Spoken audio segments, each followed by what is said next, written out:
제부르의 오이대.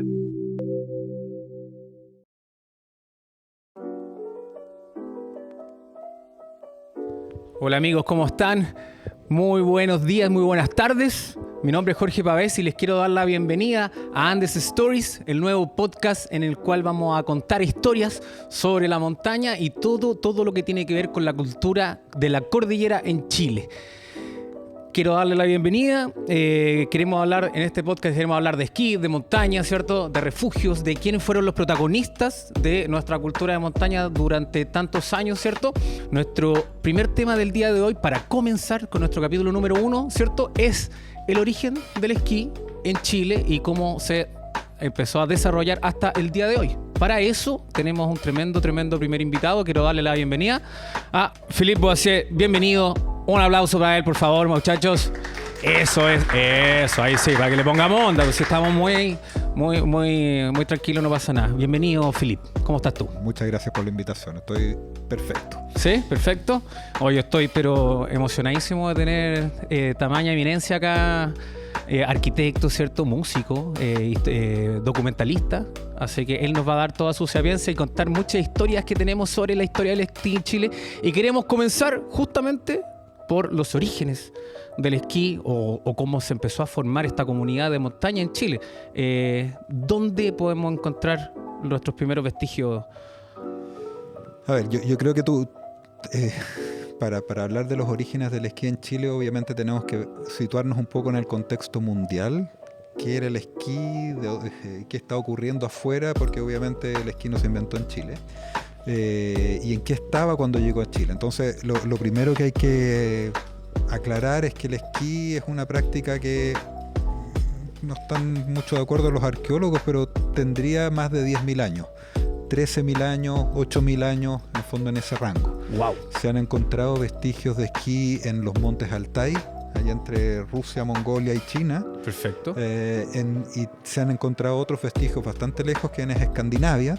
También tablas que eran asociadas al esquí se encontraron en turberas. Las turberas, estos que eran de los humedales, guardan muy bien el material orgánico. Entonces, y ya grabados propiamente tal de gente arriba de estas tablas tienen más de 10.000 años. O sea, estamos hablando que el esquí es un medio de transporte, no sé si anterior a la rueda, pero sí muy antiguo. Eso es el primer hecho. La base, esa es la base.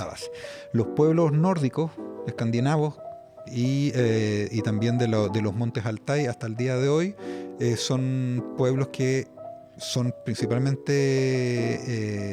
pueblos de nieve, ¿no es cierto?, donde la temporada de nieve dura más de 6 meses, probablemente 10 meses, incluso más, ¿no es cierto?, pueblos cercanos al Ártico, y donde el esquí se transformó en la herramienta fundamental para la subsistencia, principalmente para desplazarse, para cazar, ¿no es cierto? Okay. Entonces, así cortito, en el fondo, varió de pararse en unas ramas, ¿no es cierto?, en unas cortezas para no hundirse en la nieve, a darse cuenta que en el fondo estas cortezas alargadas permitían a su vez desplazarse.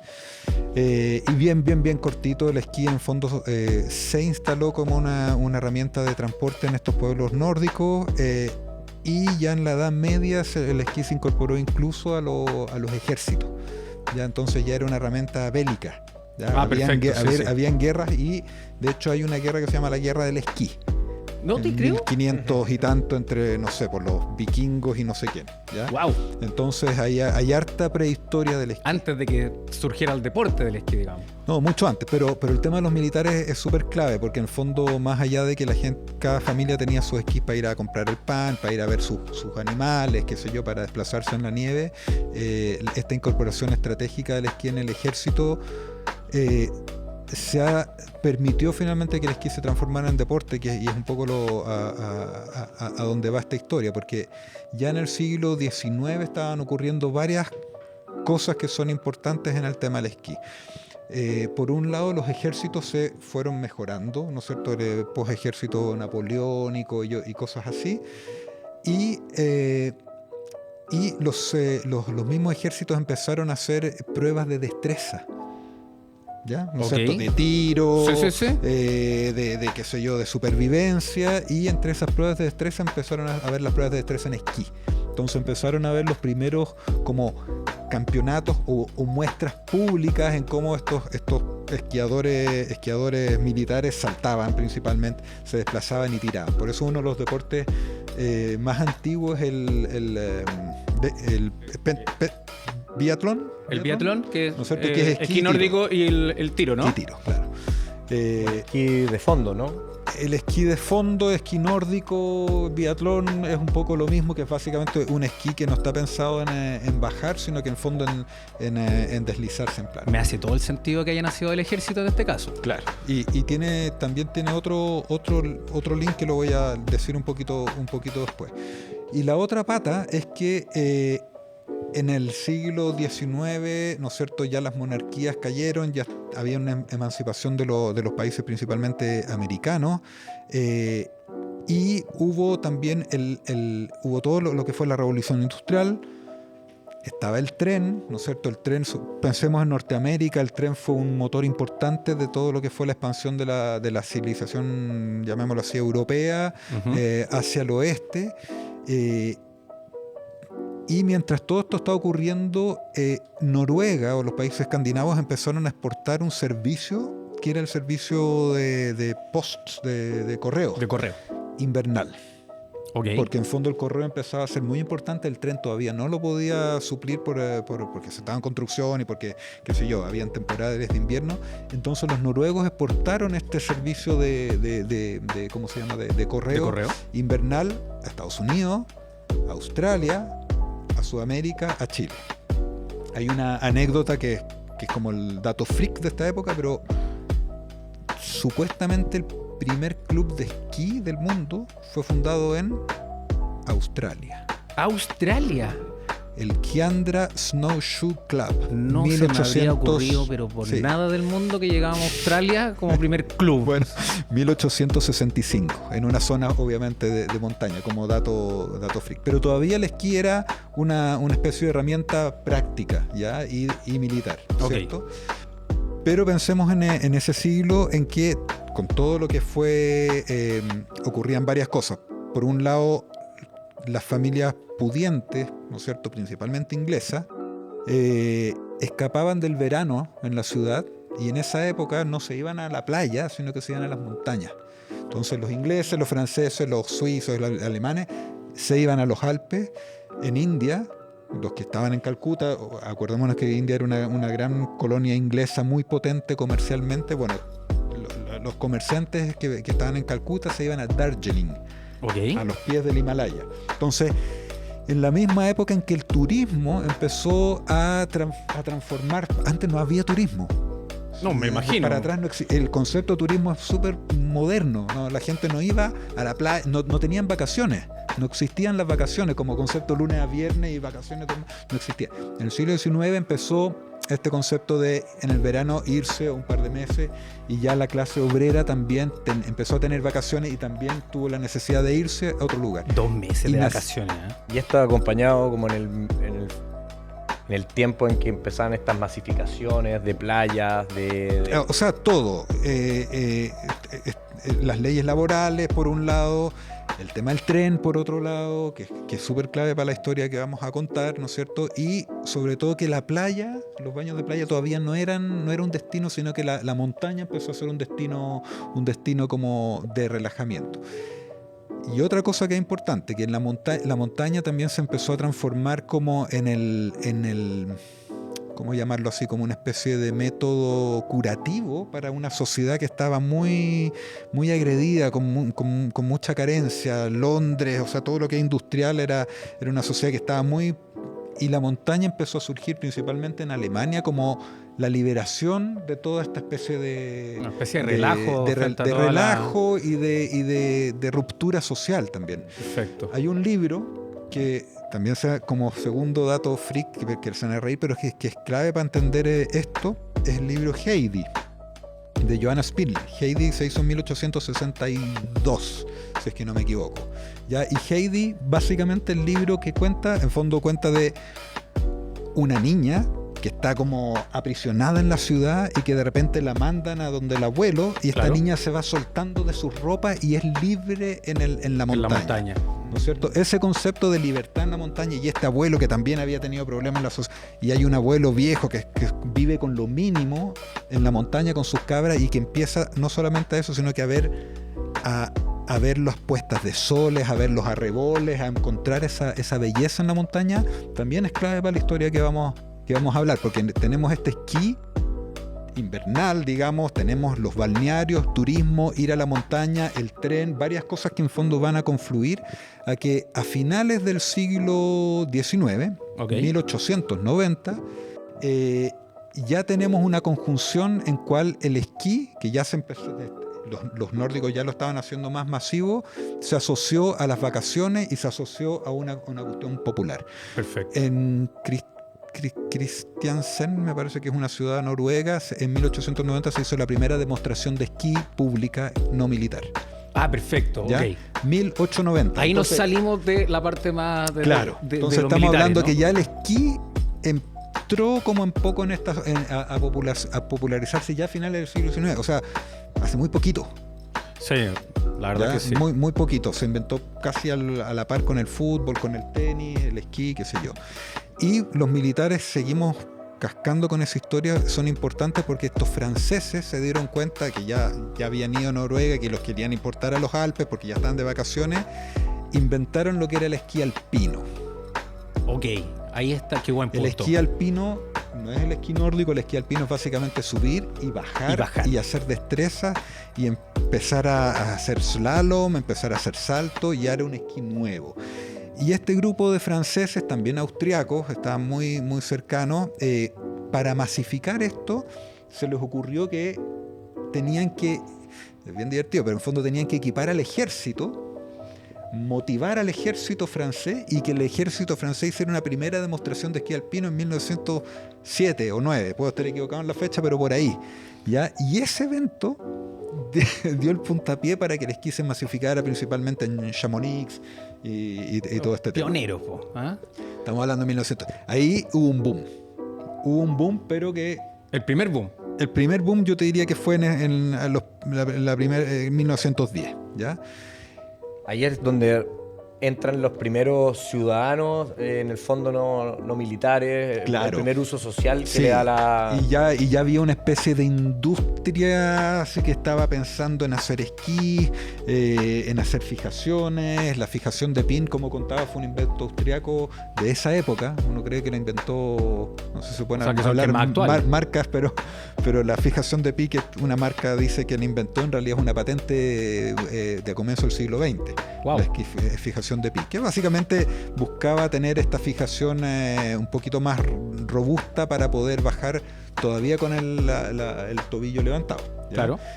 Habían esquís grandes, habían esquís cortos, el camber del esquí, la figura ovalada en perfil, Sí. eso es un invento súper antiguo. Los esquís que no han cambiado mucho. Han cambiado mucho en largo, qué sé yo, pero ya habían unos libros de esquí como enseñaban, como en un tambor con vapor, poder doblar el esquí, principalmente para el esquí no se ve, bueno, lo de hoy, no tiritar. Así que es bien interesante. Pero después vino la Primera Guerra Mundial, 1914-18, ¿no es cierto? Y en esta guerra mundial ya es interesante porque el esquí se incorporó a los ejércitos, entonces ya hubo nuevamente una especialización alpina del esquí. Una masificación igualmente del esquí. Sí. Terminó la guerra y sobre todo en Alemania, Francia y Austria y un poco en Italia, ahí sí que explotó como centros y la gente no quería más guerra y quería pasarlo bien, y una unificación súper potente del esquí, ¿cómo se llama? A nivel de balneario. Ya, pero situémonos que estamos en el año entre guerra, entre el año 20 y el año 30 en Europa, con una masificación. ¿Ya? Eso es el contexto europeo. Ok. ¿Ya? Entonces ahora Perdón, te iba a preguntar, ¿y en qué momento después de eso llegamos acá? Vamos a Chile. Entonces, a ver, un poco retrocediendo, tenemos lo que dice llamémoslo así, la mitología del esquí, y principalmente lo que ha difundido Portillo en su historia, que es bastante probable, si bien no hay pruebas fehacientes como fotografías o texto, es que Portillo es una parada muy antigua, ¿ya? Una parada muy antigua que está relacionada con unos refugios de montaña que mandó a hacer Ambrosio Higgins. Wow, ¿ya? El gobernador de Chile, Ambrosio Higgins, mandó a hacer una serie de refugios, 9 refugios para ser exacto, el año 1795. 1795. ¿Ya? Antes de que tuviésemos todo. De que Chile fuese Chile. Estos refugios todavía quedan algunos. Se llamaban las casuchas. De hecho, cuando uno, antes de subir a Portillo, está la casucha del Juncal abajo, que es una estructura redondeada. Ya eso era una serie de 9 refugios que aseguraban justamente el correo hacia Mendoza. ¿De acuerdo? Y había una casucha que estaba donde está Portillo, más o menos similares, que se llamaba Caracoles. O sea, Portillo era una parada, digamos, en el viaje a Argentina.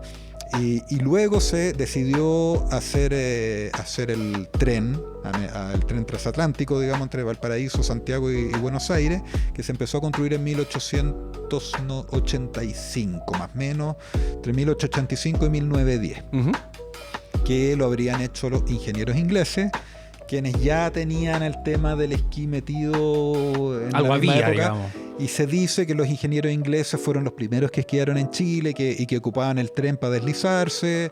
Esa es la mitología. Hay otros textos que dicen que también llegaron los noruegos para asegurar el correo en invernal. Perfecto. Entonces que también en esa época, por el paso Bermejo, digamos, habrían asegurado el correo en esquí. Eso es como un poco la mitología que se dice, ¿no es cierto?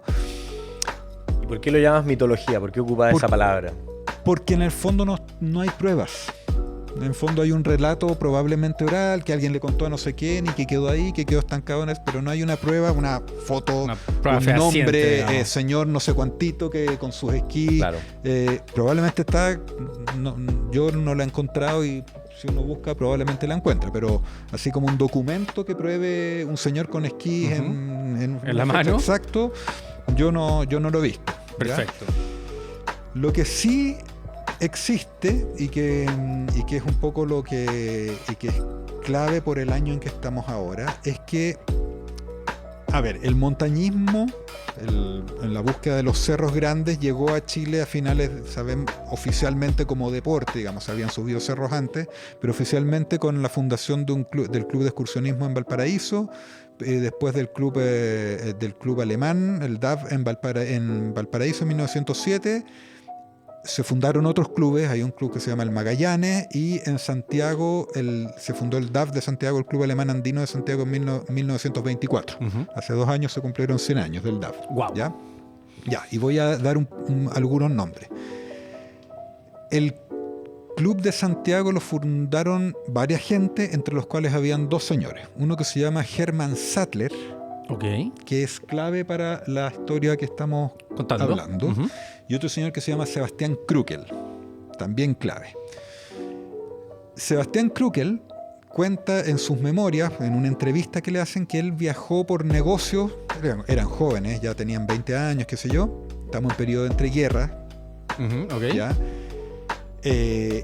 Y Krückel va a Cuba por negocios, o no sé, pero el hecho es que va a Cuba.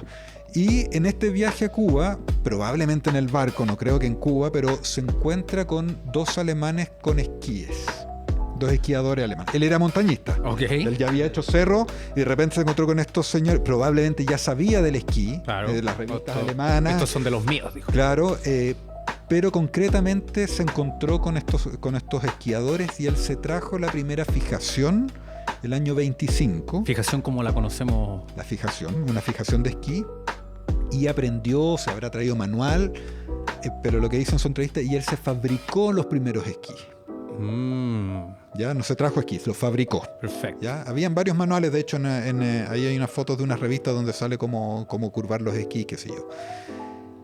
Entonces, un poco calculando la fecha, yo calculo que debe haber ido a Cuba septiembre, por ahí, volvió, se hizo su esquí, probablemente estuvo todo el verano trabajando, mirando, debe haber hecho pruebas y los debe haber probado el año 26. Perfecto. Hace 100 años. Hace 100 años. Entonces yo me atrevo a decir que el esquí en Chile este año cumple 100 años. Wow, no menor. Probado. Eso me gusta, probado. ¿Ya? Y que no es tan... tiene otro dato que avala eso, que ese mismo año 25 llegó a finales de año otro señor, que está en la foto ahí, no sé si podemos ver la foto, pero... A ver, el de la izquierda es Hermann Sattler. Perfecto. El del centro es Sebastián Krukel, quien fue a Cuba y que se hizo los esquí. Y el de la derecha es un señor que se llama Albrecht Maas, que llega a Chile el año 25 y que Albrecht Maas sí era esquiador. Okay. Era montañista, esquiador, explorador. Entonces se junta este trío, más toda la gente del Club Alemán Andino de Santiago principalmente y también de Valparaíso. Juntos son dinamita. La primera acordada de esquiadores de Chile, entonces. Sí, definitivamente, sobre todo los dos los tres diría yo. Esta foto es bajando del Marmolejo. Ellos hicieron el primer 6000 en Chile, que es el Marmolejo el año 28. Y Maas ya traía el esquí y era un fotógrafo y gran parte de su acervo fotográfico, tenemos muchas fotos de Albrecht Maas. Maas estuvo entre el 25 y el 33, que se volvió a Alemania. Todas las fotos de esquí en Chile son de Maas. Perfecto. ¿Ya? Entonces ya estamos hablando que el esquí el año 26 y 27 se empezó a masificar probablemente en la comunidad alemana, pero no cerrado. Pero ya hay muchas fotos de grupos que buscan nuevos lugares donde hacer esquí. Y ya tenemos que el Club Alemán editaba una revista, ya, la revista Andina, y ya tenemos que el año 28, hasta donde yo he averiguado, sale la primera publicación sobre un reportaje del esquí en Chile. Perfecto, ahí tenemos el primer así dato como duro, digamos. Dato duro, año 28. Y que calza más o menos con un desarrollo de 2 años, año 26, 27, 28, año 28 ya con fotos esquiando. ¿Dónde fue esta publicación? La publicación en la revista andina del DAF. ¿Ya? Ahí se puede bajar de la página del DAF. Entonces, aquí estamos viendo un mapa donde eran los lugares donde estos alemanes ya empezaron a buscar estos lugares donde hacer esquí. A ver, hay varios lugares que aparecen como de forma repetida. Uno es Lo Valdés. Perfecto. ¿No es cierto? Lo Valdés nevaba mucho, no es el Lo Valdés que conocemos ahora, era bastante pelado, no habían bosques, todos esos bosques son artificiales, pero lo ocupaban de Lo Valdés. A ver, ¿por qué es fácil? ¿Por qué era fácil esquiar en Lo Valdés a pesar de que estaba súper lejos? Nuevamente porque había un tren. Ok.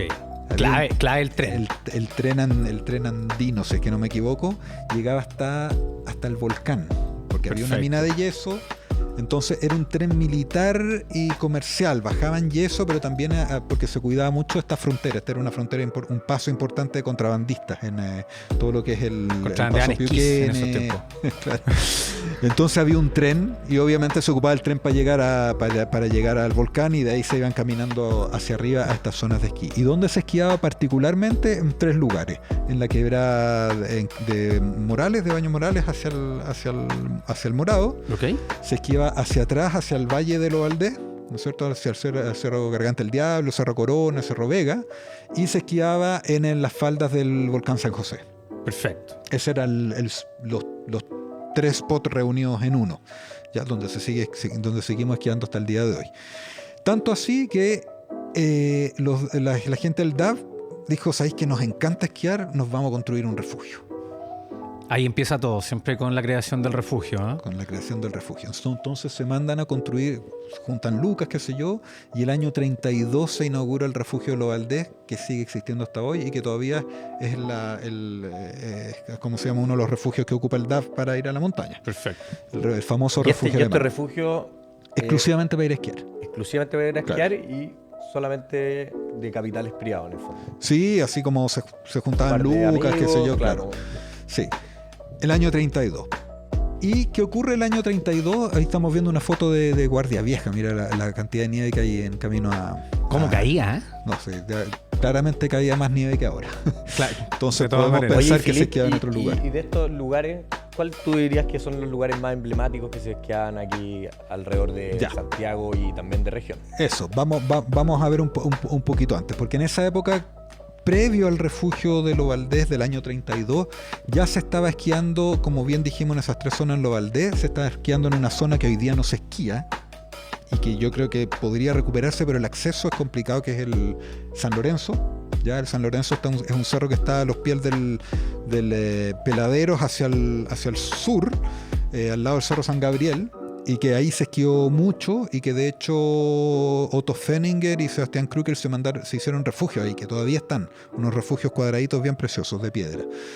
Y descubrieron la zona de los potreros, del Potrero Grande. El Potrero Grande es todas esas colinas que están entre el río Molina y el río Colorado, básicamente entre Farellones y el Cajón del Maipo. Perfecto. Cuando uno está en Farellones, uno mira al sur y uno ve unas colinas así como... Ese altiplano, esa explanada que claro. hay.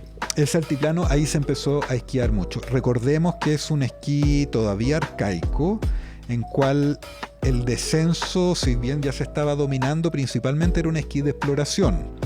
Horizontal, perfecto. Todavía era una mezcla entre esquí nórdico y esquí alpino. Entonces no se buscaba tanto la pendiente como un lugar con harta nieve y con poca roca. ¿Ya? O sea, menos deportistas, más exploradores más ese tiempo, ¿no? Tanto así que en el fondo el primer ascenso al Capitán del Kempo del año 34 se hizo en esquí. Ya, por Otto Fenninger, estaba Sebastián Krükel también y todo. También hay registros en esa época de esquiando en el Provincia. Ya hay unas fotos muy lindas así subiendo el Provincia, y en un lugar que también se perdió, que es el Cajón del Muerto. El Cajón del Muerto está en la quebrada de Macul. Uno sube por la quebrada de Macul y después hay una quebrada que es súper sur, y que hasta el día, esa es una foto del Cajón del Muerto, acumula mucha nieve y está en Santiago. No, está muy cerca. En Peñalolén. Sí. Digamos, uno no lo ve porque en fondo es un valle que está atrás, pero está súper cerca. Oye, y el acceso, bueno, hablábamos del tren en esos tiempos, pero en estas partes, ¿cómo empezó a poder tener ese acceso el esquiador? ¿Desde Santiago caminando? Bueno, supongo, ¿no? A ver, sí, eso hasta... Siguió hasta mucho después, pero como siempre los montañistas se apoyaron de los arrieros. ¿No es cierto? Entonces hay muchas fotos donde aparecen estos grupos que llegaban a la base y estaban los arrieros que subían los esquís en las mulas, y a veces apoyados por camiones, ¿no es cierto? Era típico que salía un camión de la Plaza Italia y que llegaba hasta Corral Quemado, y de ahí subían los mulas para arriba, después subían un poquito más lejos. Pero estamos situándonos ya a finales de los años 20, ¿no es cierto? A comienzos de los años 30, y aquí vamos a tener 2 elementos que son también marcadores. Ya el esquí llegó, ya se estaba permeando la sociedad. ¿Y qué ocurrió? Para difundir la práctica del esquí, ocurrieron varias cosas en esa época. Yo pongo 2, pero que son muy importantes. Uno, que el Club Alemán Andino decidió contratar a un profesor de esquí. El primer profesor de esquí formal, porque toda esta gente se estaba formando probablemente con Albrecht Mass, que les estaba enseñando a esquiar. Claro. Pero no había Andestouring, no había una industria, no había nada. En el fondo, me imagino que habían algunos europeos que llegaban pero concretamente se contrató al primer profesor de esquí, que era Else von Loventhal, que vino varias temporadas. Y que este profesor de esquí no solamente lo contrató el club alemán, hay una imagen bien linda del año 31, 32, sino que después lo contrató, tengo entendido que el gobierno, para que hiciera clases al ejército. Es el primer hecho. Okay. Hubo una clase formal de esquí con fecha determinada. Luego de eso se armó el primer grupo de chilenos, como de club de esquí de chilenos. Ahí quería ir porque hemos tenido puros nombres más internacionales, alemanes, ¿cierto? Los noruegos, mucho alemán. Y ahora entra el chileno en el cuento. Entra el chileno, pero la paradoja es que en el fondo el primer club de esquí, el club andino de esquí, el club andino por un lado y el club de esquí se armaron federaciones, se armaron clubes, se armaron varias cosas, pero el promotor de esto no fue nadie más que Hermann Sattler. De nuevo, que había fundado el club alemán en Santiago. Dijo, no sé cómo habrá sido el tema, pero por algún motivo, y ahí hay que ver las fechas también, porque políticamente hay un cuento muy importante el año 33. El año 33, Hermann Sattler se va del club alemán andino y forma el Club de Esquí de Chile y el Club Andino de Chile. ¿El 33, perdón? El año 33. El año 33 llega Hitler al poder. Y el año 33 el Club Alemán Andino se asocia al Club Alemán Andino Austriaco. Entonces hay un tema estamos hablando hartos años antes del nazismo que conocemos, pero en fondo ya era Hitler, ya era un cuento. El hecho es que Sattler se va del DAF con varios otros, forman este club andino chileno propiamente tal, contratan a von Loventhal, y el año 33 es clave porque se organiza los primeros campeonatos de esquí. ¿En Chile? En Chile. Perfecto. Con Loventhal. ¿Se realizaron estos campeonatos? Ya, el primero fue en Lo Valdés, en Baños Morales. Perfecto. El segundo fue en Lagunilla, estamos hablando del mismo año, el mismo mes. Y el tercero fue en Farellones, que es esa foto que vemos ahí. Que llegaron en carpa. ¿Qué infraestructura? Ya, que llegaron en carpa. Y esa foto marca yo diría que el origen del esquí chileno y formativo, así como estaría ahí en el sentido de que aquí no eran solamente los alemanes, ya habían chilenos, y aquí entra la figura de Agustín Edwards Bunge, dueño del Mercurio, alguien con mucha plata que iba a Europa y probablemente ya esquiaba en Europa. De hecho, esquiaba en Europa, era fanático del esquí, tanto así que Agustín Edwards el año 35 escribió un libro de esquí. El primer libro de esquí de Chile, de cómo esquiar, lo escribió Agustín Edwards. Es una rareza.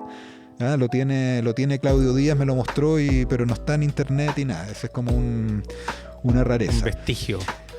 Entonces, ese campeonato dio impulso a que se formara Farellones. Es 33 estamos hablando, el año ¿no? 33. El año 33 fue el campeonato, y ya el año 34 las redes sociales convencieron a Arturo Alessandri, el gobierno, para que hicieran un camino hacia Farellones.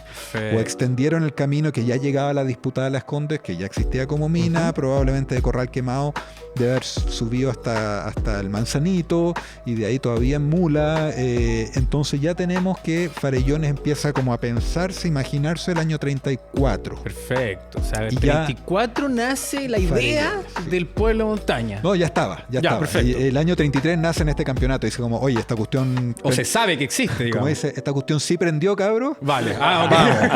Vamos. Ya, y ese mismo año 34, nuevamente volvemos al ferrocarril. Estamos en una época en que en Chile en Chile principalmente se estaba dando mucho impulso económico al turismo como una especie de agente cambiador de la sociedad, cambiador de Chile y de la industria. Se le puso muchas lucas al tren. Ya llegó el tema de las vacaciones en Chile, y el tren tenía una revista que se llama La Revista en Viaje. Perfecto. Que duró, creo que incluso ahora la van a reeditar, pero La Revista en Viaje fue súper importante por el nivel que tenía de los era una revista para la gente que viajaba en tren y se la daban, entonces en estos recorridos largos leía, pero era una revista de alto nivel de reportaje, de contenido más que nada. Podría ser como un símil de la revista El Domingo del Mercurio, pero ampliada, digamos, tenía 80 páginas, no sé. Perfecto. Oye, Felipe, ahí estamos viendo una foto de la revista en Viaje. Mira, año 34. Año 34. Y ahí empiezan dice revista mensual de los ferrocarriles. Exactamente. Y ahí estamos viendo que el año 34, ya a nivel nacional, alguien que tomaba el tren de, no sé, de Chillán a Rancagua, tenía esta revista y estaba viendo estos personajes caminando en esquí. De haber sido como... no sé, la luna, me imagino, así como que esta cosa que está llegando a Chile, así como el esquí. Pero ya estamos pensando en un cortito de tiempo, imagínate, año 32 las clases y el refugio, año 33 el campeonato, año 34 el camino y estas publicaciones, y ya el año 34 y 35 se estaban haciendo los primeros refugios en el volcán, en las termas Chillán, refugio Cerradero, en el volcán Yaima y en el volcán Villarrica. Y prontamente después en el volcán Osorno. O sea, prendió a nivel nacional, digamos. Centro-sur de Chile, así como con mucha fuerza, incluso en Punta Arenas en esa época. Ya, o sea, se masificó. No sé si se masificó a nivel de gente, pero sí a nivel de lugares. Es bien interesante. Ok, entonces partimos de Farillones, ¿cierto? Después, ¿Portillo tiene que ver acá? Más o menos. Sí, bueno, Portillo ya era, como ya habíamos dicho, ya ferrocarril, era un hotel. al lado. Ya era un hotel, ya era ferrocarril, ya había nieve y ya se iba a esquiar allá. Entonces Portillo de alguna manera tiene su camino propio. Perfecto. Y su industria propia, digamos, no necesitó de tanto apoyo. No así el sur de Chile, digamos. Sí, el esquí se transformó, vino como a responder a una demanda por estos balnearios invernales. Perfecto. En el fondo, por la industria del turismo invernal, el esquí lo vamos a promocionar a fondo para que haya más lucas para hacer caminos, bajo la para necesidad de hacer algo. Claro, todo Tenemos esto yo me está imagino pensado. que los mismos ferrocarriles vendían tickets de ferrocarriles, les interesaba que la gente los ocupara en invierno, que probablemente nadie los utilizaba. Exacto. Esto no era, ya dejó de ser el interés de un club privado, de comunidad. Perfecto. Ya empezó a ser un tema país, digamos, ya estaba metido. Hay un proyecto Pedro Aguirre Cerda que es bien interesante del año 40, que también impulsaba todo lo que era al aire libre, los refugios, y después nació la Digeder, y ya en el año 40 ya empezaban a nacer las primeras asociaciones, federaciones de esquí, y ya habían campeonatos. Ya se toma como en serio, digamos, el tema del... Ya hay varias revistas, el Club Andino hace un nuevo refugio el año 36, y ya tiene su revista y ya promociona el esquí. O sea, estamos hablando que ya con la Segunda Guerra Mundial Chile le dio con fuerza al esquí. Y esto, otra prueba de que el esquí era importante a nivel nacional, es que Chile editaba la Embajada de Chile en Estados Unidos. Perfecto. ¿Ya? A partir de los años 40, estamos hablando de plena Segunda Guerra Mundial, editamos una revista que se llama The Chilean Gazette. Ok. ¿Ya? Y esta era una revista que promocionaba Chile a los gringos. Ok. Modo turismo, estamos hablando... Modo inversionistas. Modo negocios. Más que turismo. Más que turismo, modo inversionista. Mostrar que hay capital, un poco de modernidad, ¿o no? Cobre, petróleo, nitrato del salitre, industria, vinos. Era por otro lado, ¿no? Era Chile por el lado... a invertir. Esto, bueno, hay que ver un poco la historia con el New Deal y con todo cómo se empezó a meter Estados Unidos muy fuerte en Latinoamérica, muy fuerte en los años 40 con Roosevelt, qué sé yo, habían unos planes de cooperación internacional potentes. Pero Chile ya tenía esta revista, que es en inglés, entonces promocionaba a Chile. Y el año 42 hay una publicación de Chilean Gazette, así como Chile, el paraíso del esquí. Así, tal como cual. Hoy en día. O sea, se nos repite la historia 100 años después. Pero ¿cuáles fotos muestra? Muestra el volcán Yaima con la Araucaria, el volcán Villarrica y estas fotos de estos esquiadores en estos paisajes que son alucinantes. Claro. ¿Te fijas? Entonces estamos hablando de esquí de randonné. Sí, no, por supuesto. Porque también no está muy claro cuándo fue el primer remonte, digamos, el primer remonte mecánico, el primer andarivel. El primer andarivel. Hay algunos que dicen que fue el año 38, pero oficialmente fue a finales de los años 40, de la gran bajada en Farellones. Ya con la llegada de los LEDs, qué sé yo. Todo esto en torno al esquí de randonné, también vemos que hay unos primeros, o sea, en estas fotos antiguas hay harto esquiador saltando, hay un video que me enviaste que saltan cornisas, o sea... Claro. No solo era descenso, digamos. No solo era descenso. Y ya habían campeonato. El año 40 hay un campeonato con clasificación, digamos, campeonato propiamente tal, y había un ranking, digamos, en Villarrica, que subían con piel y se tiraban, ya había slalom, había salto, destreza, y poquito después, si es que no me equivoco, el año 46 o 47, si es que no me equivoco, la gente de Portillo, que ya estaba pensando en renovar el hotel, ¿ya? Trajo nada menos que a Émile Allais. Émile Allais era el campeón, la eminencia. Era el Messi del esquí de Francia. y lo trajeron para formar la escuela de instructores de Portillo. O sea, estamos hablando que estaban pensando alto. ¿Ya? Y no que se haya hecho el Mundial de Esquí de Portillo el año 66 es un proceso que partió mucho antes se aspiraba alto. Igual lo que hemos visto que entre los 30 y años 40 hay un desarrollo muy importante del esa es la década dorada, digamos. Ok, y de ahí ya se es empieza el vuelo, ya a ver ya es cómo se organiza. Más o menos como los centros de esquí, pueblos de montaña y todo el desarrollo que ha tenido hasta más o menos el día de hoy, digamos. Claro. Ok. Sí. Oye, clubes, ¿cuándo entran los clubes en acción acá? Mira, hay una publicación por ahí de alguna de las revistas que ya el año 38, yo te diría que hay... A ver, aquí se mezclan clubes de montaña, que en fondo el esquí lo incorporaron los clubes de montaña. Perfecto, como sus ramas. Claro. Rama de excursionismo, rama de escalada, rama de esquí. Pero ya para el año 40 yo te diría que habían por lo menos 40 clubes. Por lo menos, por lo bajo. Yo pensé que me iba a decir el primer club se forma ahí. Hay más clubes que hoy en día casi. Eso te iba a decir. Por lo bajo es tanto así que en el fondo el año 42 se decide que en fondo la asociación de esquí, de montaña y esquí se tiene que separar en dos. Tiene que haber una de montaña y una de esquí. O sea, imagínate la presión que debe haber ido para tomar ese tipo de decisión. Ya no es como unos pocos que esquían, no. Ya se consolidó, digamos. Ya se había consolidado. Entonces sí, en los años 30 aquí es donde fue el... Oye, estoy encantado, yo no sabía nada de estas cosas.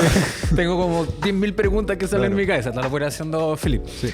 Pero bueno, clubes, desarrollo, centros de esquí. ¿Cuándo ya empezamos a tener mejor infraestructura? ¿Cuándo ya se empieza a fomentar o ya a masificar un poco más el tema de esquí o actividades de montaña? Porque siempre va ligado, ¿cierto? ¿Por dónde y cuáles fueron los primeros que empezaron a tener ese auge? A ver, yo creo que desde mi perspectiva hay que verlo caso a caso. Perfecto. ¿Ya? Porque si bien ya estamos de acuerdo que en los años 30 ya estaba los deportes de montaña invernal incorporados un poco en el ADN de los gobiernos, ¿ya? Gobierno, tren, turismo, fomento, vida al aire libre, salud de las personas, o sea, ya estaba un tema. La primera organismo que es previo a la DIGEDER se forma el año con el gobierno de Pedro Aguirre Cerda, del año 42-43. Pero el desarrollo así como de los centros de esquí yo te diría que responde caso a caso. Okay. Porque Portillo tiene hasta el día de hoy como tiene su propia historia, su vida propia, ¿no claro. es cierto? Portillo es una burbuja y que tiene su... Y si bien obviamente estuvo muy apoyado nuevamente por el tren. Eso estamos clave. El tren es clave. Okay. ¿Ya? Infraestructura de acceso es clave. También hay el paso de los Libertadores y paso estratégico chileno-argentino. Por supuesto. Ya teníamos el tren que ayudó mucho a todo lo que es el Cajón del Maipo. ¿Ya? También tren. Y en el Cajón del Maipo estamos hablando que es los potreros, y en el potrero grande estamos hablando principalmente de los azules. Perfecto. Los azules fue un refugio que se hizo el año 35. Hay otras versiones que estaba de antes, que estos refugios eran adaptaciones de puestos de arriero. Muchos de ellos que se transformaron en refugios de esquí. Aquí ya estamos hablando solo esquiadores. Ya... Sí, okay. sí. Entonces, en el Potrero Grande habían dos refugios. Perfecto. Estaba Los Azules y estaba Totorilla. Ok. ¿Ya? Después estaba Lagunilla, que también nuevamente llegas al Cajón del Maipo en tren, y el camino se hizo también en esa época junto con el camino a Farellones. Ok. ¿Ya? Más o menos misma fecha, ¿no? Misma fecha. Entonces ya el Cajón del Maipo y ya Farellones más o menos está cubierto. Después tenemos casos puntuales, porque las termas de Chillán... Sí, ¿ya? Perfecto. Las termas de Chillán era un centro termal ya que existía en la colonia. O sea, sí, en la colonia, pero principalmente en el siglo XIX ya existía como hotel, como lugar. Terma. Entonces ya existía un camino, ya se llegaba. Había un desarrollo ya para poder llegar. Y si bien los esquiadores hicieron primero el refugio Aserradero y al tiro después el Garganta del Diablo, ¿no es cierto? Ya Terma de Chillán existía por el tema de las termas todo el año. Perfecto. Entonces también era una ya había camino propia. Avanzado ya. Sí. Sí, un poco lo similar a Portillo en ese sentido. Y yo te diría que los que se desarrollaron fuerte después fue Chillán y Pucón. Perfecto. nuevamente Pucón también vida propia, porque Pucón ya en los años 30 estaba muy fuerte con el tema de la pesca. Ok. Ya llegaron capitales porque el tema de la pesca, no sé si la pesca con mosca propiamente tal, pero la pesca ya era un cuento de turismo igual que la nieve y estaba ahí al lado. Entonces se unió. Ya los Polak habían llegado en los años 40, después hicieron hotel en Tumalal, pero el Gran Hotel ya existía en esa época, o sea, ya había un desarrollo en Pucón. Y después tenemos Antillán, que hay otros que tenían que ver más con las comunidades y con los colegios. Ese es un tema importante, porque los colegios, principalmente los colegios de Colonia, Colegio Alemán, la Alianza Francesa, el Colegio Italiano, pero también el Lastarria, también algunos institutos públicos, también ya tenían sus refugios en Baños Morales, refugios en La Parva, refugios en el sur. Oye, Felipe, aquí nos está hablando de muchos clubes, muchos refugios, conectando un poco con el presente. ¿Cuántos de estos refugios están vigentes? ¿Más que antes, menos? Lo mismo, los clubes están vigentes, los colegios están vigentes en todo este tema invernal. Yo me atrevería a decir que están casi todos los spots hiper vigentes. Ok. Dije spots. ¿Sí? Sí.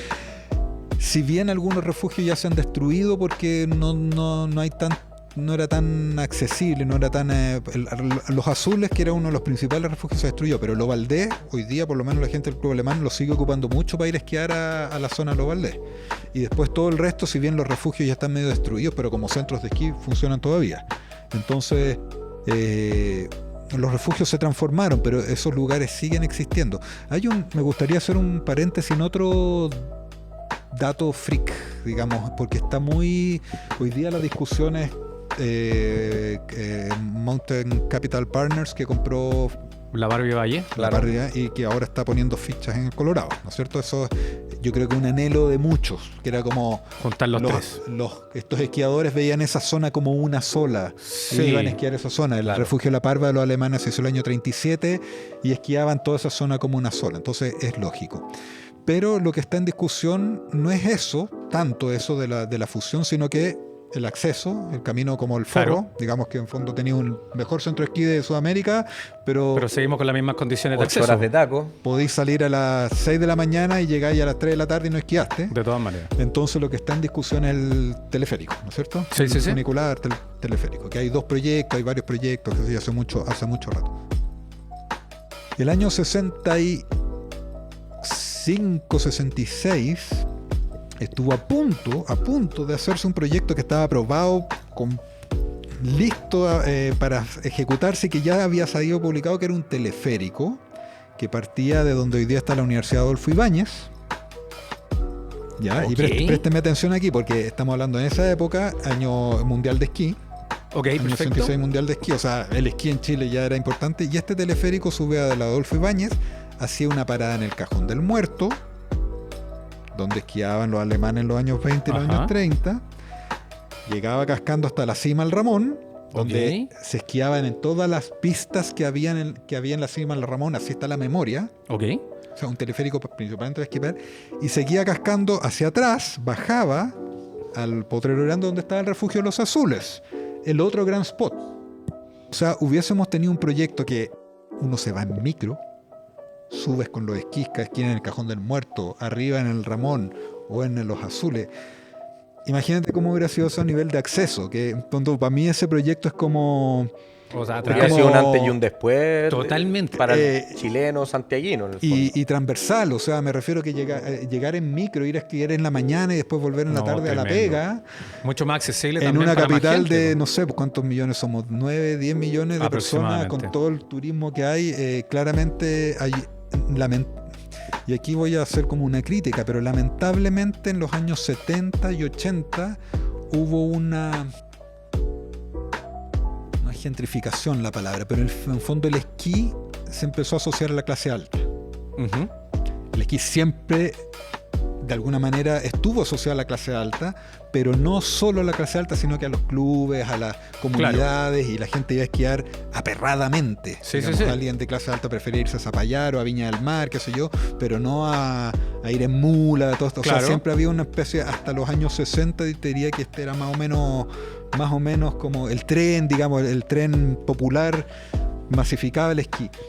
Pero ya en los años 70 y 80 el esquí se asoció a la clase alta y a una élite. Y creo que para mí eso le pegó muy fuerte, porque hoy día va a ser muy difícil que un gobierno diga vamos a promocionar el esquí, porque está diciendo vamos a promocionarle el juguete a los ricos. Claro. Y se creo escucha que mucha crítica lo frente vemos al esquí todo el rato, porque en el fondo, independiente que el material sea más o menos caro, siempre fue caro, pero sobre todo de que es una minoría. Lo que creo que es cierto en gran medida, pero cuando uno ha salido a randonear al Maule, a Chillán, a la misma séptima región, a San Fernando de la Cordillera, tú te das cuenta del potencial transversal que tiene el esquí, sobre todo para los lugares donde no hay centros de esquí. No, totalmente. Maule, San Fernando, todo lo que es el Tinguiririca, todo lo que es el cajón del río Teno para arriba. En fondo te estás dando un acceso a un deporte asequible una vez que puedas suplir el tema del equipamiento. Claro. Pero el esquí es gratis. Sí, o sea, el subir y bajar. Es como ir a bañarte al mar, es como ir a explorar la carretera austral. Pagas transporte, pero no es el ticket a 80 lucas y la hamburguesa a 25 lucas. ¿Te fijas? Okay, sí. Ese que es un poco antiguamente igual se llevaba una colación en el bolso y se sube a pie, se baja esquiando. Hoy día, a mi juicio, la gran lucha o el gran escollo que tiene el esquí es sacarse un poco ese mote y volver a colonizar la cordillera a nivel transversal. Ok, para que podamos tener... Y eso es lo que nos enseña fotos como esta. No, por supuesto, ahí se ven todos iguales. Claro. La verdad es que no se ve ninguna como diferencia en clase social. Ahí no podría yo diferenciar si hay... Mira, cortito, hay otra foto que es muy bonita, que no sé si está por ahí, que es donde están esquiando en Los Valdés, que hay otra cosa importante. Las mujeres se incorporaron al tiro al esquí.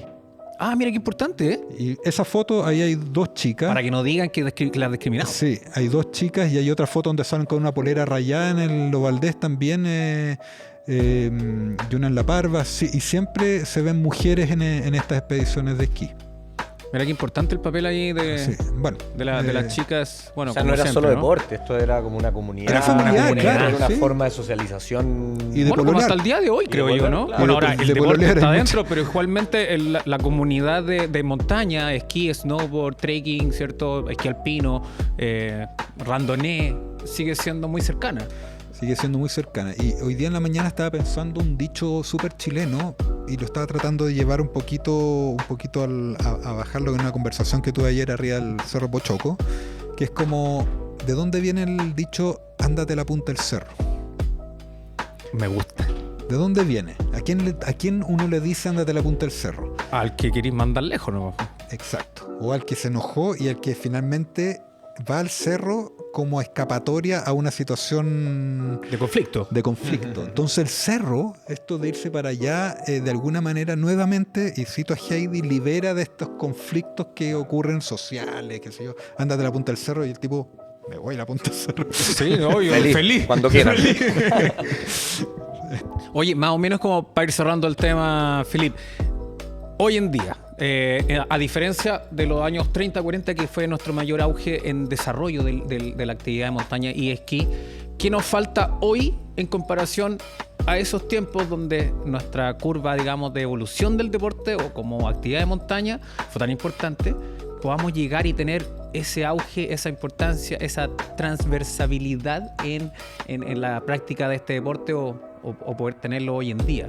Necesitamos más gente, necesitamos que se ponga la mano en el bolsillo el centro de esquí, el gobierno. ¿Cuáles son los desafíos? Chuta. Yo creo que sí, no, es que porque, a ver, estamos claros que ha habido una muy buena organización del tema accede al cerro. Lo vemos. Hoy día uno va al Manquehue o al Carbón lleno. Sí. Con problemas de degradación, pero en fondo lleno.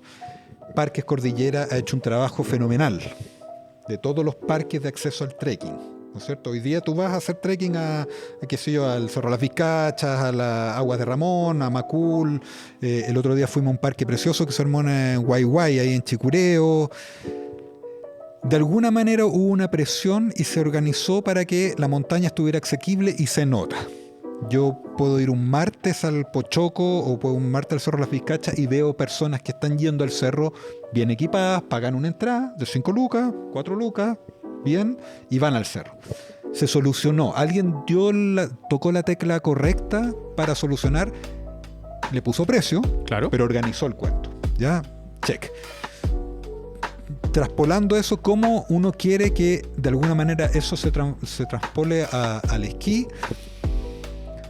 Y sin nuevamente decir como no hay que arreglar el camino Farillá, hay que arreglar los accesos, porque en fondo si uno quiere ir a esquiar por el día al Cajón del Maipo, te tienes que tomar toda la avenida La Florida, que solamente en la avenida Florida me demoro 1 hora en llegar a Las Vizcachas. Entonces... No, claro, y cuando nieva, en el fondo la autoridad pública muchas veces dice, no, oye, nevó, hay riesgo, avalanchas, cerrado el camino. Pero eso es más, yo creo que eso es mucho más fácil de resolver. Si yo digo como si no estuviera ese factor, hay otro factor como de efectivamente el acceso, pero esa tecla ya está demasiado, yo estaba tocado. Yo estoy pensando en de qué manera mi hija tiene 11 años o la generación que está urbana, que están en tema de las redes sociales, que no tienen muchas lucas, pero no está en su radar ir a hacer randonés. Claro. No está en su radar. ¿Por qué no está en su radar? Saquemos de lado el algoritmo. Probablemente sus redes sociales le están mostrando otro tipo de cosas. Ya, el algoritmo quizás había algo que hacer ahora. Pero yo pienso que... no sé, es que estoy tratando de volver un poco al tema de las revistas. ¿Ya? Que en algún momento había revista, había una que en fondo el randoné tenía un medio de publicitarse de la misma manera como se ha publicitado, por ejemplo, el Día del Patrimonio. Se llenó de gente, claro. Y el patrimonio por algún motivo se llena de gente. Los trekking a los cerros ya se llena de gente. ¿Qué tiene que hacer alguien, el señor randoné, el señor montaña, para tener esa misma llegada y que no sea a través de redes sociales? Pero, nuevamente, si no está asociado a que sea súper fácil y súper barato, va a estar difícil. Entonces, porque 1 hora para acceder está bien, 2 horas está más o menos, 3 horas está mal. De todas maneras. Para hacerlo algo, para ir a esquiar en una mañana. Sí, por supuesto, va a aprovechar el tiempo. Porque a nivel de kilometraje, uno podría ir a esquiar una mañana. Sí, por supuesto. Si yo voy un día martes a esquiar al Colorado, salgo a las 6, esquío de 9 a 1, a las 2 estoy abajo y puedo trabajar en la tarde. Porque Santiago nos ofrece esa opción. Esa posibilidad. En regiones es otro cuento, pero si estamos hablando de Santiago, bueno, en Rancagua también y otros lugares también. Pucón, la gente va a esquiar en la mañana un rato y después está a las 12 abajo. ¿Te fijas? Malalcahuello, si es que fuera un lugar productivo, también podría ir a esquiar en la mañana. Entonces, claro, el tema del acceso nuevamente va a ser la tecla, y yo en particular soy no voy a decir convencido, pero sí creo en el tema del funicular. Perfecto. Bueno, se supone que se está trabajando desde hace muchos años, como nos contaste. Sí. Y ahora sí se mandaron 2 funiculares en el Cerro San Cristóbal. Sí, es verdad. Adicionales al que ya había. ¿Qué hay? O sea, hay lucas que estaban asociadas probablemente a un flujo, ¿no es cierto? Una TIR, ya esto se paga en 10 años. Claro. Pero poner un funicular al cerro más alto de Santiago, que el Ramón, yo creo que es un proyecto que ha surgido como 4 veces. Chuta, yo no sé por qué no se podría hacer. Y ahí podéis ir en micro a esquiar a la Quebrada del Muerto, arriba o a los Azules. Y podéis lograr resolver un problema estructural de Chile, que es esta polarización, la centralización igualmente, el poco transversal, etcétera. Sí, partiendo de Peñalolén, como una popular. Wow. Oye, funicular, teleférico. Oye, antes de cerrar, Filip, a mí me gustaría hacerte una pregunta. Tú que has rescatado esta historia, que le has seguido la pista a toda esta información y hoy en día estamos aquí en este podcast para difundirla, ¿por qué es relevante buscar esta historia, no olvidarla? ¿Por qué es relevante estar contándola? ¿Qué nos deja en toda esta historia? A ver, a ti personalmente, ¿por qué Claro, no... ¿Por qué no estás contando esto? ¿Qué querís mostrarla a los demás. Queremos poner nuestro granito de arena en esta parte. De partida a uno le gusta la historia, ¿ya? Por otro lado, yo reconozco que los países y los gobiernos que uno admira y que han sabido de alguna manera posicionarse como en la importancia mundial, que es un país relevante. Chile hoy día es un país relevante, depende del lado que se mire. Quizás menos que antes. Más o menos, pero menos que antes. Yo creo que Chile de alguna manera en algún punto fue relevante. ¿Por qué? Porque no hablaba solo de Lucas. Ok. Punto 1. Qué importante eso. No hablaba solo de negocios y de la TIR y del ROI del qué sé yo, de cómo nos van en los índices financieros, ¿ya? Y que completa el círculo tomando muchas cosas entre medio, todo lo que es obviamente el estado de bienestar, ¿no es cierto? Y los servicios que deberían llegarle a todo el mundo por igual, si eso aquí no hay color político, o sea, todos deberíamos tener una base de bienestar social, todos deberíamos tener salud, educación, acceso más o menos de base, ¿no es cierto? Ya, pero tomando eso, yo creo que cualquier gobierno o estado que se precie de tal tiene que tener debe articular un discurso en base a un conocimiento global de qué es su cultura. Ya, yo no puedo estar hablando de una situación puntual si no tengo idea cómo ha sido, por ejemplo, el desarrollo económico, social de Chile para atrás, porque lo que estamos viendo ahora ha ocurrido 5 veces. Y si no sabemos cómo se resolvió en la crisis del tanto, no podemos pretender inventar la rueda. Si la rueda, como el esquí, se inventó hace mucho tiempo. Yo no puedo pretender ser como un precursor, o sea, no, yo soy un vanguardista del esquí. Las pinzas, el esquí tiene 10.000 años. Yo estoy solamente haciendo algo que se hace hace mucho tiempo, con mucha humildad. Entonces, ¿por qué? Porque hay que recuperar la historia, porque en fondo yo creo que es un deber de los que nos gusta, por lo menos entregar en este podcast, en exposiciones, en publicaciones, en lo que sea, algo que quede. Y que por lo menos después alguien va a decir como, oye, quiero investigar la historia del esquí. Mira este podcast que Philippe ya nos dio las pistas, alguien investigará mucho más que yo. ¿Ya? Yo soy historiador amateur nomás, pero metido en las revistas, qué sé yo, pero un verdadero trabajo de historiador que se va a meter a la Biblioteca Nacional, qué sé yo, él va a hacer la pega bien hecha. Y nosotros estamos en ese rol, digamos, en fondo por motivar, entregar, ¿no?, ¿no?, herramientas, yo creo, para que en fondo, si se consolida de alguna manera un museo de la montaña, que es algo que a mí yo estoy hace mucho rato como museo de verdad. ¿Por qué Chile no tiene un museo de la montaña? Chile es uno de sus patrimonios culturales más grandes, es como la montaña, más allá que unos museos que hemos en Santiago, son los mismos paisajes. Sí. O sea, es algo que nos representa a todos, que es totalmente parte de nuestra identidad. Y hay que muchas rescatarla. veces la cultura se habla del museo, pero muchas veces la cultura chilena está afuera, en el aire libre. No somos un país europeo donde un asentamiento complejo. Tú andas a Estados Unidos, bueno, cualquier país, lo vas a ver o sea, dime qué museos tiene y dime quién eres. Claro. O sea, está súper claro. Es un tema donde te muestran la cultura, lo que pasó históricamente, para saber lo que pasó y obviamente explicarnos y entender también cómo son las cosas hoy en día. Creo que eso es parte súper importante. En la capital de Estados Unidos, en Washington DC, tenéis el mall con los museos Smithsonian y otros que la Casa Blanca no se justifica sin esos museos atrás, porque en fondo cualquier presidente camina un par de cuadras y sabe dónde está parado. Y ese es un poco el tema. Ok. Oye, quiero darte las gracias, Philippe, por habernos venido a visitar, habernos venido a apoyar en nuestro primer capítulo de Andes Stories. De hecho, esas historias que nos cuentan tú es la idea del podcast, de no dejarla abandonada, que las nuevas generaciones se vayan interiorizando también de lo que a nosotros nos gusta, de lo que nosotros disfrutamos, nuestra vida de montaña. Como decía Juan también, esta tremenda montaña que tenemos y que hay que explotarla. No de mala manera, sino que para que tengamos una cultura de montaña, de esquí, de deporte, de exploradores y poder contar un poquito más allá. Quiero darte las gracias. Quiero darle un aplauso, muchachos, a Philippe, que se escuche. quiero dejar los invitados justamente para nuestro próximo capítulo, Juan. Espero que el próximo capítulo también estés conmigo. Cualquier cosa, apóyennos. ¿Alguna palabra para el cierre, Juancillo? Que la cordillera está ahí, al lado, que es gratis y que vayan más a explorarla. Excelente. Filip, ¿alguna última palabra que quieras decir? Nada, muchas gracias. Yo creo que lo que está haciendo Andes Touring y ustedes también es importante, digamos, porque en fondo todo suma y si podemos poner nuestro granito de arena, digamos, para esto, bienvenido. Muchas gracias.